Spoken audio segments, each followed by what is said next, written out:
Hello everyone, welcome back to Ayumilove channel for another Awaken Chaos Era content.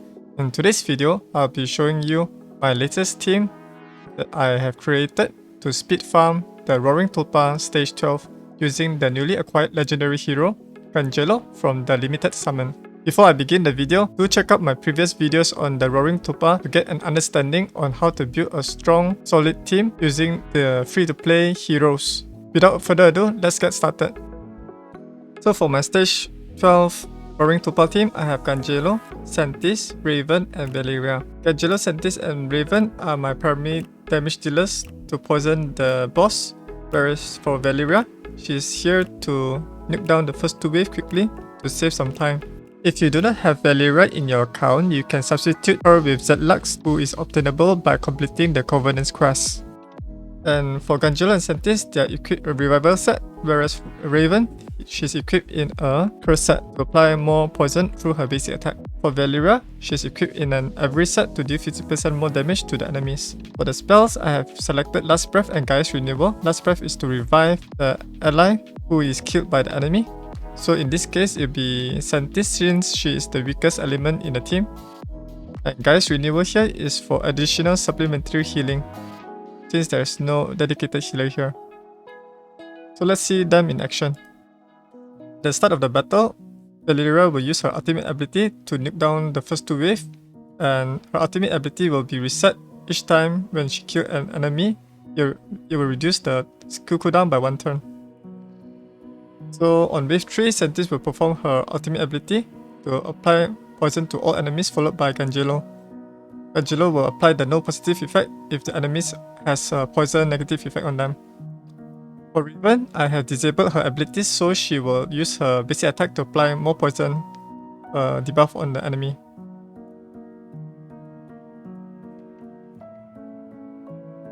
Alright, so there's more bonus attack from Ravyn, and the enemy will target Santis since she's the weakest element here. It seems there's a bug with the Last Breath spell since Valeria has already revived Santis from her death after she's been killed by the boss, and she isn't able to perform any of her turn within that round after being revived.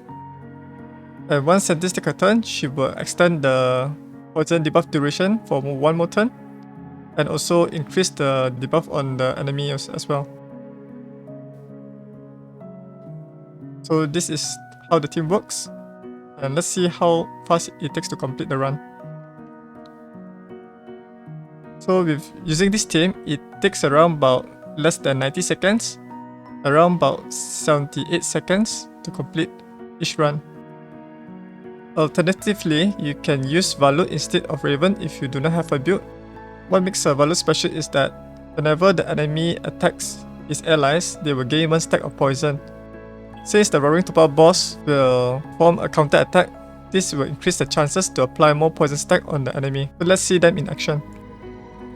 So at the start of the battle, Valeria will clean up the first 2 waves with her ultimate abilities, and it will reset its cooldown upon killing 3 enemies. And now we are on wave 3.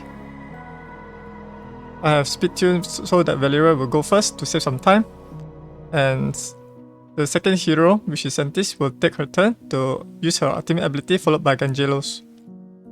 And each time the enemy attacks the Valuk's ally, he'll gain 1 stack of poison. And since Santis is the weakest element here, she'll be targeted by the enemies. I have also disabled Valuk's ability here, so he only perform his basic attack, since his basic attack is the one that is capable of applying the poison debuff on the enemy. And now Santis will perform her ultimate ability again to increase the poison debuff duration, as well as to add additional poison debuff duration on them.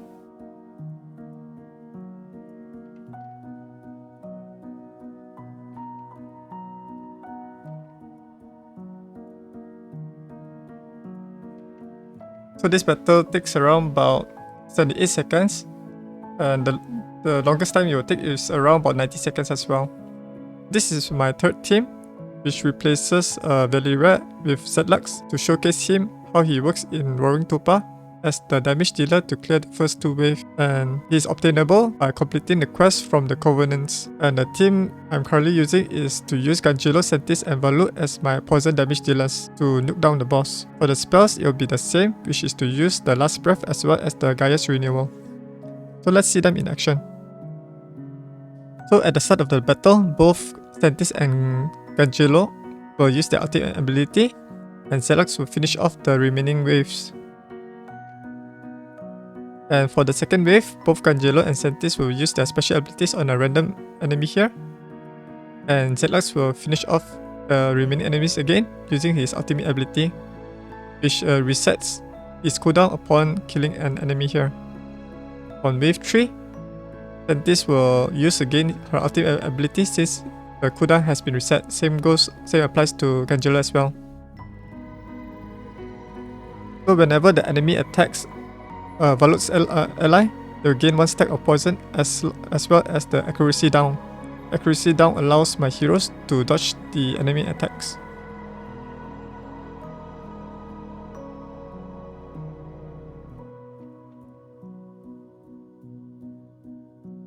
Alright, now the boss will take 1 poison damage here. Now his health is around about 21%. So when the boss takes his turn again on the 5th round, it will generate a shield since his health is already below 50%.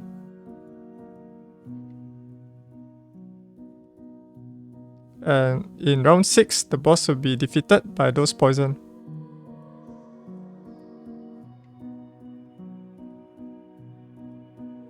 And there you have it.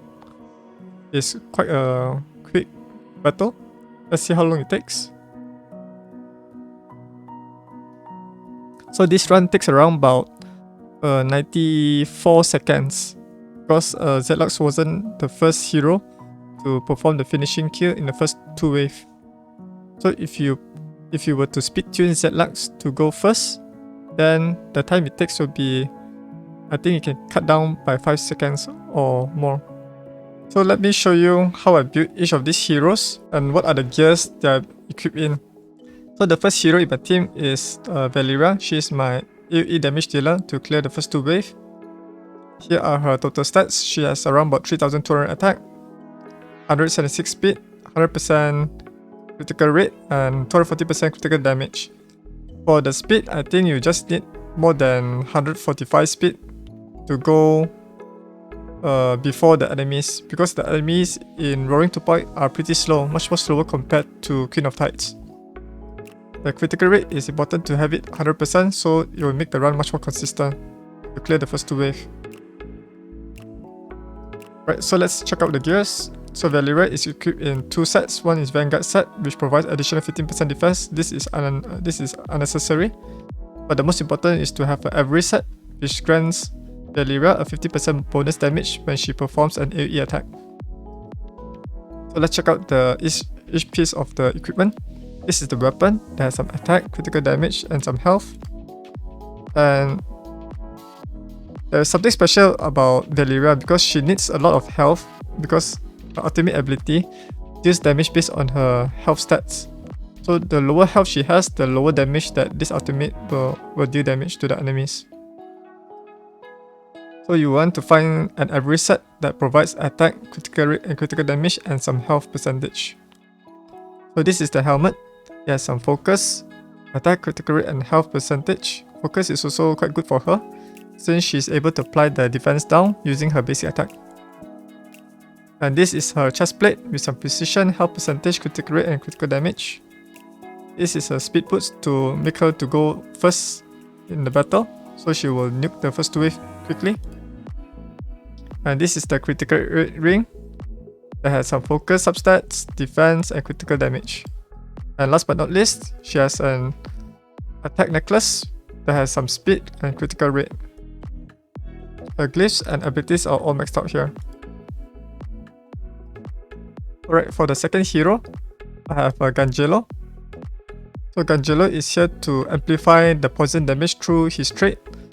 So if you do not ascend him, he will only amplify the damage by 50% more.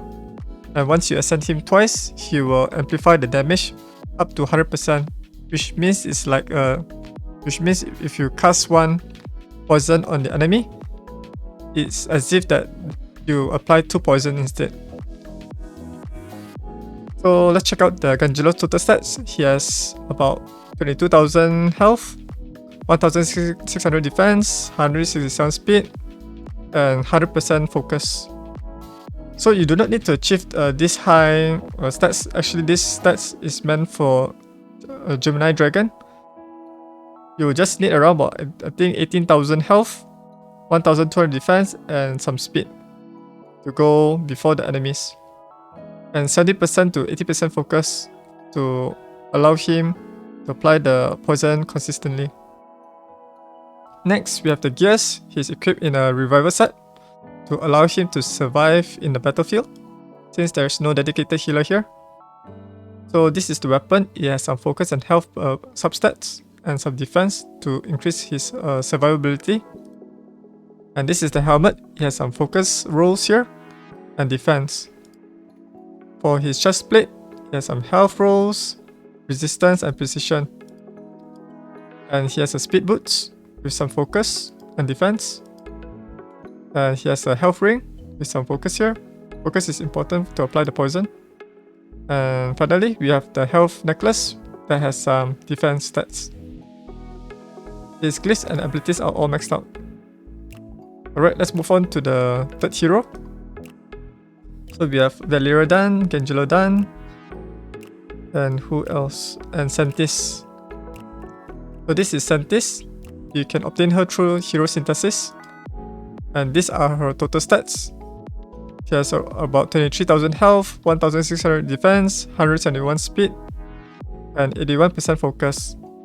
The health and defense are not necessarily needed to be this high because she will get killed anyways by the enemy since they deal 50% more damage to her since she's a weak element here in the Roaring Tulpa. And for the gears, I equip her in Revival set and Terra set. Terra set is to provide her with additional 15% health, and Revival set is to restore her health each time she takes a turn. This build is taken from Queen of Tides stage 12 and stage 14. So let's check out each equipment. So the most important thing when building a poison debuffer is you need to have focus to apply the negative effect. As such for Santis, she is a poison damage dealer, so she needs focus. And every support hero, they will need some health to sustain themselves. So to find a good revival set for Santis as well as Gangelo and Valuk, revival set should have at least health percentage and some defense to increase the survivability, and focus is to apply the negative effect. So these are the 3 key ingredients for when you're looking for substats inside a revival set. And this is the helmet with some defense, flat defense, defense percentage, and health percentage. This is the revival coat with some health, focus, agility. Agility is quite good here because it allows her to deflect the attack. Deflect will reduce the incoming damage by 50%. And this is a health boots with some focus, defense, and agility, and flat health. And we also have a defense ring to improve her defenses to reduce the damage intake. And this one has some flat defense, resistance, and health percentage. And finally, we have the health necklace with some speed and focus. The glyphs and abilities are all maxed out. Now we have the 2 elite heroes that you can choose for this speed farming team. You can either build a Ravyn. Ravyn is quite good because she has a basic attack that applies poison with an 80% success rate, which is much more higher than Valuk. Valuk only has 50%. And when you gear Ravyn with a curse set, such as this, she is able to perform 2 times of a basic attack to apply a poison debuff with a 3 turns debuff duration. Alright, let's check out her total stats. She has 11,000 health, close to 1,000 defense, 126 speed, and 76% focus. It's not necessary to level up to 60, but you could if you have additional resources. to just improve her health and defense stats. And these are her gears. She is equipped in a curse set, which allows her to have a 35% chance to launch a bonus attack using this character's basic ability. Can be triggered once per turn. Alright, so let's check out the equipment. This is the weapon with some focus, health and speed. This is the helmet with some focus, health and precision. This is her chest plate with some focus and defense. This is a health boots with some defense and attack. This one is not so good for her, but I had to find a missing piece for the curse set to make it as a complete set. And this is a health ring with some precision and focus. And finally, we have the necklace with some health and focus, agility and defense. So once I have built her, upgraded these gears, should be slightly more tanky. The glyphs and abilities are all maxed out. So let's check out the next hero. The next hero will be Valuk. I couldn't find him here. Let me use the search. So this is Valuk. I have fully ascended him as well as 6-star him because he's quite useful in other areas apart from Roaring Tulpa. He's also used in Gemini Dragon, stage 12. So here are his total stats. Valuk has about 19,000 health, 1,600 defense, 121 speed, and over 100% focus. For this case, this build is mainly built for Gemini Dragon. But just use him to showcase him in Roaring Tulpa 12. And Valuk is equipped in a revival set to allow him to heal himself. And this is the weapon with some health and focus. This is the helmet with some focus and health and some agility. Agility is useful to deflect attacks. And this is the robe with some focus, defense and health. This is a health boots with some focus and health. This is the health ring with some defense stats and focus. And finally, we have a health necklace with some focus and resistance. His glyphs and abilities are also maxed out. You can also gear him in curse set to increase the chances of him applying the poison debuff using his basic attack.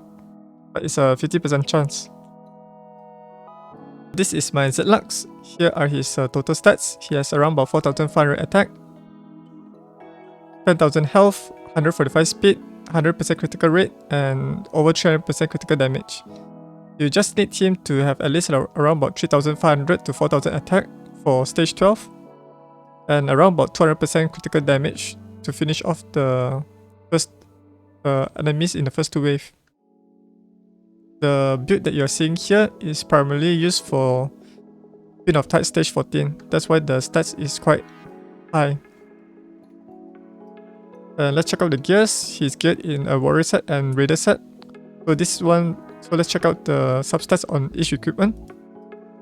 So you can use this as a reference on what gears to obtain and what subsets you should roll to build a powerful attacker hero. So for Zatlux, his weapon has critical damage, critical rate, and attack. And this is the helmet with some attack, critical damage, and critical rate. This is the chest plate. So as you can see, there's a common pattern here. You need to have these 3 key substats to build a powerful hero. And this is an attack boots. This is a critical damage ring. And an attack necklace. And Zatlux does not need to have more than 70% critical rate because he has this what's this called? Assassin Training passive skill that grants him 30% critical rate. Right. So that is his gears, his glyphs, and abilities are all maxed out as well. That's it for me. I hope you learned something new from this guide. Like, comment, subscribe to my channel, and don't forget to hit the notification bell to receive new updates whenever I release a new video on this YouTube channel. Thanks for watching, and I'll see you guys in the next video. Bye!